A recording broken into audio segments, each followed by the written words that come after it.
Hello everyone, this is Valerie Nagy.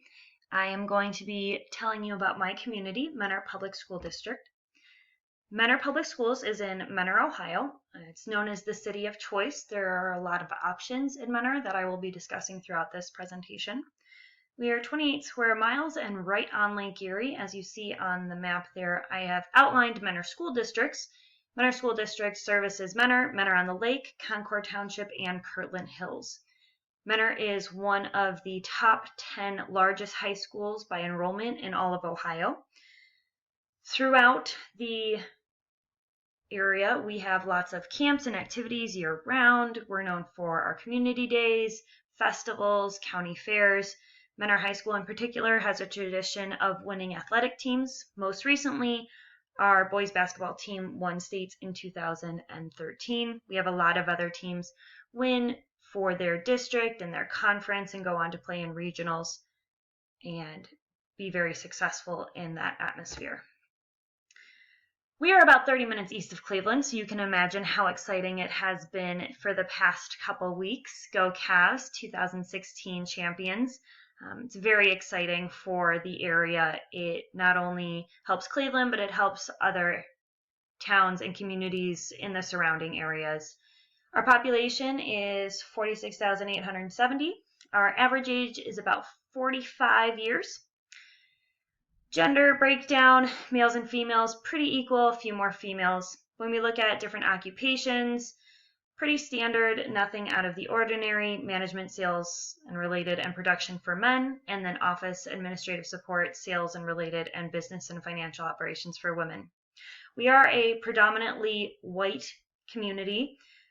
We have a small number of Black, Hispanic, Asian, and then biracial races represented.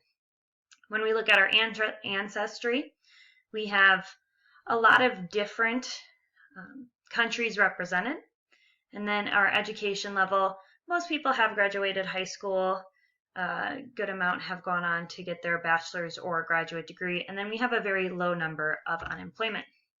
When we look specifically at Mentor Public Schools, we are the Cardinals, so we have lots of Cardinal pride. There are 8 elementary schools in the district. We used to have 12. I'll talk about that a little bit later with our budget cuts.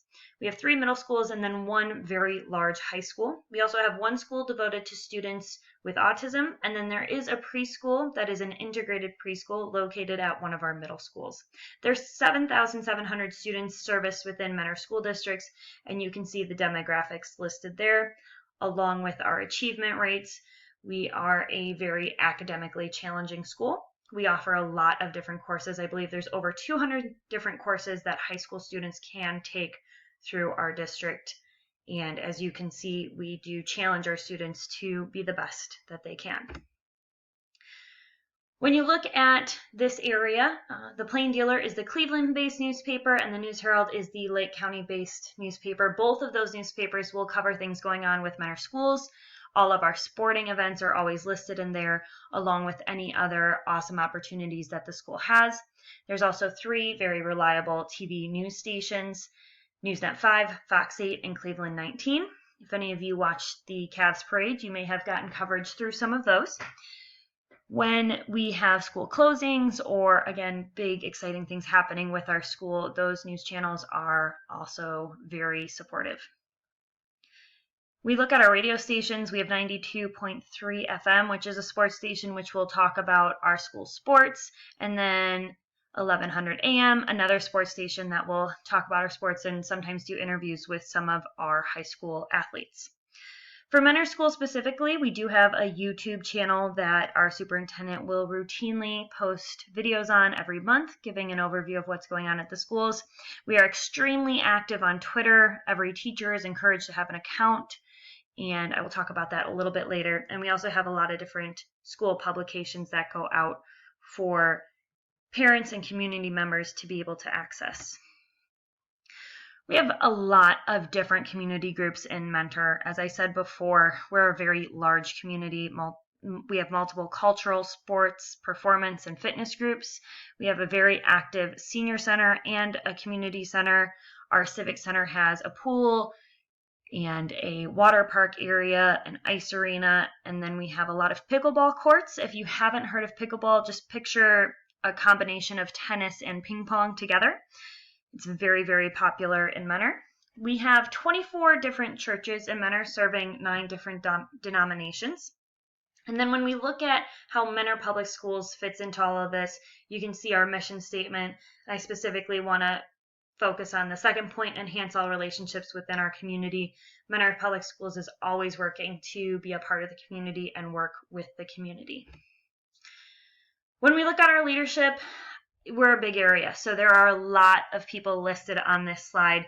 I focused on city leadership and then school leadership. As you can see, city leadership, very typical for any city that has, fire department, parks and recs, police, public works. All of those are very normal for a larger community. And then when we look at the administration for Mentor Public Schools, you'll notice there are a lot of people listed there. Each of these people have an extremely important role for our district, which I will get into a little bit later when we talk about the power and how all of that is set up in Mentor Public Schools. When we look at what our community leaders want, I focused on the vision that we have for Mentor Public Schools. You can see there are 4 areas that we focus on, and if you ask any administrator or anybody who's involved with the schools, they will be able to talk about these areas.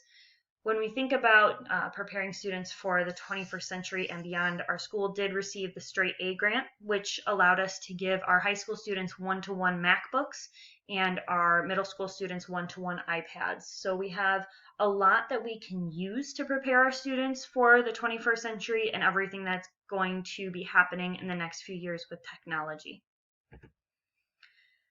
When we think about the economic conditions in Mentor, we're a pretty good area. There's not a ton of poverty. Of course, you're going to have that everywhere. We also have students who are very fortunate. I have 5th grade students who have a nicer phone than I do, and I also have students where when they come to school, we give them shoes to wear home. So that's any district that you go to, but overall, we are pretty well off. You can see that we have a lot of industry, manufacturing, retail, trade, construction, and then healthcare, social assistance, manufacturing, and retail trade are our largest industries. And you can see our government finances. Obviously, having debt is not a major deal for a government, especially when some of that debt is long-term that they are paying off. When we look at political structure, Mentor is always going to be involved because we are such a big district. In 2014, we were one of the first schools in Northeast Ohio to join Ohio Treasurer Josh Mandel in the program Ohio Checkbook. And you can go online and search it, type in ohiocheckbook.com, Mentor Schools, and you will find our budget listed there for everyone to see, hoping to create a bit of transparency between the school district and the community. However, we just barely passed a levy recently, which I find interesting that we're putting all of this information out there for people to see and be aware of, and yet we still have people in the community that did not want to pass that levy. I'm extremely happy they passed it because if they would have not passed that levy, there's a good chance I would have lost my position because this is my first year in this district. But the school has been doing a really good job of covering its finances. We've had perfect audits from the state for the last 5 years, so our financial department has really been on point. Something that has come up recently for Mentor schools is bullying. When you think about having around 700 students in each grade at the high school, that is a lot of students. And so when you have somebody who might be a little more quiet or not as involved or be very unique, sometimes bullying comes up. In 2005, July of 2005 was the first suicide, and then October 8th was the last. Only 3 of those suicides were blamed on bullying, and then the parents did pursue the school district in suing them for neglect. However, the district was not held accountable for that. Since then, the school district has worked with different bullying prevention programs, putting those in place. We do have a new superintendent and a new high school principal since then. That is not because of the bullying issues. Both of those administrators did retire, but for the community, sometimes they don't fully understand why somebody is in the role that they're in. So to see somebody new there is very encouraging to them. Another issue we had was in 2014, a recess resource officer had asked a student to turn in an e-cigarette, which is not allowed on school grounds. The student refused. And then it seems as though the resource officer dealt with the student in a very inappropriate way. And of course, it's 2014. Other students did record that incident. The resource officer was removed from the schools. He no longer works with the schools. But really, those have been the only major social tensions for Mentor. We're not a super diverse community, but we haven't had a lot of issues with diversity. Like I said before, we are very encouraged to use Twitter and have active Twitter accounts. If you use the hashtag #OnceACard, because we are the Cardinals, then it goes directly to our superintendent, and he usually will retweet or favorite things. Parents love seeing pictures of their students on Twitter. We have all parents either sign off saying yes, they can be on social media, or no. In my school, where there's roughly 500 students, every single parent allowed their student to have their picture on social media. We never put, first and last name, but the pictures, it's just really exciting to show what you're doing in class. I know when I had my students play Quidditch, which is the sport from Harry Potter, it was really fun to be able to videotape them and put that up so that everybody else could see it. We also have district all calls if there's ever a snow day or something important happening, to be able to reach everyone, and district email blasts. Again, just a good way to reach everyone. Like I said before, our superintendent does a monthly YouTube video to just update everybody on what's going on with the schools, make sure that they know what is happening. And of course, board meetings happen, and they are open to everyone, and the minutes are always online for anybody who has extra questions. So when I talked about the power structure a little bit earlier, I said there's a lot of people involved, and there are. Obviously, this is not a direct chain of command. When we look under school leadership, the superintendent is the head of the schools, with the assistant superintendent underneath him. And then everybody else listed there plays a role, and it just depends on what we need to address and what needs to happen. So sometimes we will go through those other channels before going to the assistant superintendent or the superintendent with a concern. When we look at the high school, there is one building principal, and then there are 5 assistant principals because it is such a large building, such a large student population. We have 3 middle schools, and each middle school has 1 building principal and then 1 assistant principal. And then the 8 elementary schools each have their own principal. And then, of course, we have counselors and psychologists available to students. It's not one at every school. They do rotate, but they are there to help students as needed. Like I said before, we are not a very diverse district. We're 94.2% white. We do have students that come from different cultural backgrounds, and so our dress code is very understanding to their needs. And then the only other thing that's really something they pay attention to is we do have a decent amount of Catholic students. So for the prepared lunches, there is no meat served on Fridays during Lent. When we look at measuring public opinion and what that means to Mentor schools, Mentor is a very Google-friendly district. All of the teachers' emails are through Google, and so Google Forms is something that they love to use. I don't even know how many I filled out this past year, just giving feedback and information, whether it's at a school, department, or district level. And then we also use them for students. It's a great way to get feedback. I know I use students' feedback when they are either peer assessing somebody or to give feedback on my class, what they like, what they didn't like. We also offer Google Forms to the district for anybody who wants to reply. And then we have town hall style meetings where people can come and discuss questions. We had a lot of those right before our levy renewal.